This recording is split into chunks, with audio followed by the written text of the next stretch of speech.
Пасивниот однос и нефункционирањето на ЗЕЛС се причина за се повеќе градоначалниците ја губат довербата во организацијата.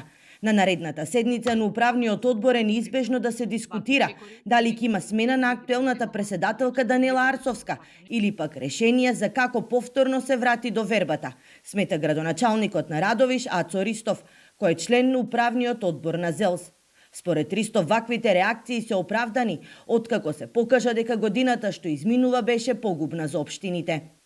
И најверојатно на седницата после нова година ќе мора ние да ги отвориме сите овие прашања, да направиме еден рекапитулар, односно ретроспектива на поминатата година, да ги видиме резултатите, што сме поставиле како цели, што сме успеале да постигнеме и каде се причините за тоа, и на основа на тоа ние ќе мора да донесеме соодветни одлуки.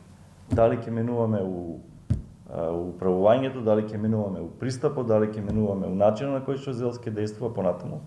Наместо напредување и суштински измени во начинот на финансирање на локалните самоуправи, изминатата година општините се третираа како непријатели на државата.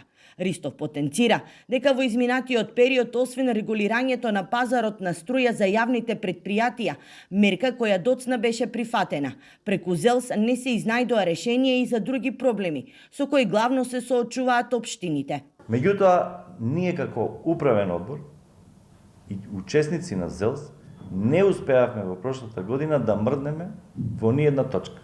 Прво и основно, предложениот меморандум за соработка меѓу владата и ЗЕЛС, владата не сакаше да го потпише. Јас сум апсолутно незадоволен од она што ние како ЗЕЛС го направивме.